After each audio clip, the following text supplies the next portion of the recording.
नमस्कार दोस्तों, आप सभी का स्वागत है हमारी आज की विशेष वीडियो में। आज हम बात करेंगे एक ऐसे महान ग्रंथ की जो सदियों से मानवता का मार्गदर्शन करता आया है, श्रीमद् भगवद गीता। भगवद गीता केवल एक धार्मिक ग्रंथ नहीं है, बल्कि यह जीवन का गूढ़ दर्शन है। यह हर व्यक्ति के लिए है, चाहे वह किसी भी जाति, धर्म या उम्र का हो। क्या है भगवद गीता? यह महाभारत के भीष्म पर्व का हिस्सा है और इसमें भगवान श्री कृष्ण और अर्जुन के बीच कुरुक्षेत्र के युद्ध के समय हुआ संवाद है। इस संवाद में जीवन के हर पहलू, कर्तव्य, धर्म, आत्मा, मोक्ष पर गहन चर्चा है। आज की इस वीडियो में हम गीता के 18 अध्यायों का सार सरल और रोचक तरीके से समझेंगे। तो दोस्तों, तैयार हो जाइए इस दिव्य यात्रा के लिए। आइए शुरुआत करें। कुरुक्षेत्र का युद्ध प्रारंभ होने वाला था। पांडवों और कौरवों की सेनाएं आमने सामने थी। अर्जुन, जो पांडवों के मुख्य योद्धा थे, युद्ध में अपने रिश्तेदारों, गुरुओं और मित्रों को देखकर विचलित हो गए। अर्जुन को धर्म और कर्तव्य में असमंजस हो गया। उन्होंने अपने शस्त्र त्याग दिए और श्री कृष्ण से मार्गदर्शन मांगा। भगवद गीता का प्रारंभ। अर्जुन ने भगवान श्री कृष्ण से पूछा, इस युद्ध का उद्देश्य क्या है? क्या अपनों का विनाश उचित है? तभी भगवान श्री कृष्ण ने अर्जुन को जीवन, आत्मा और धर्म का गूढ़ ज्ञान दिया। यह संवाद केवल अर्जुन के लिए नहीं, बल्कि हम सभी के लिए है। यह हमारे जीवन की समस्याओं को हल करने का मार्ग दिखाता है। गीता के दूसरे अध्याय में भगवान श्री कृष्ण ने अर्जुन को ज्ञानयोग का पाठ पढ़ाया। आइए इसे विस्तार से समझें। आत्मा और शरीर का अंतर।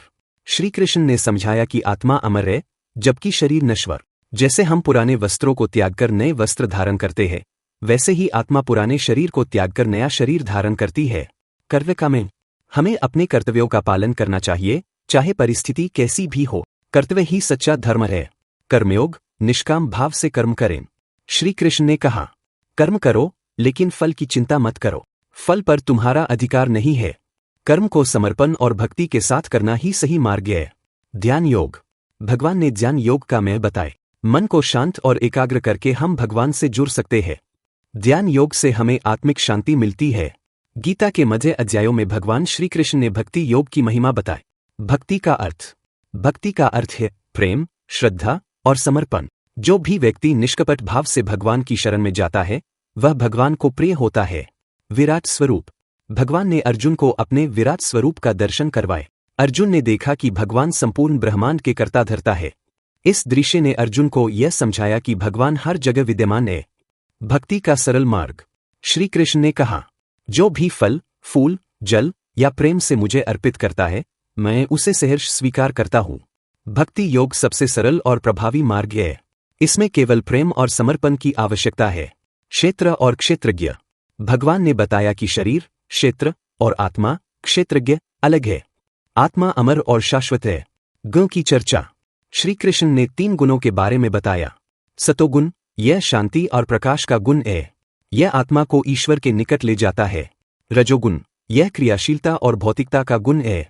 यह इच्छाओं और आसक्तियों को बढ़ाता है। तमोगुण, यह आलस्य और अज्ञानता का गुण है। यह आत्मा को अंधकार में ले जाता है। हमें सतोगुण को अपनाना चाहिए और अन्य गुणों पर विजय पानी चाहिए।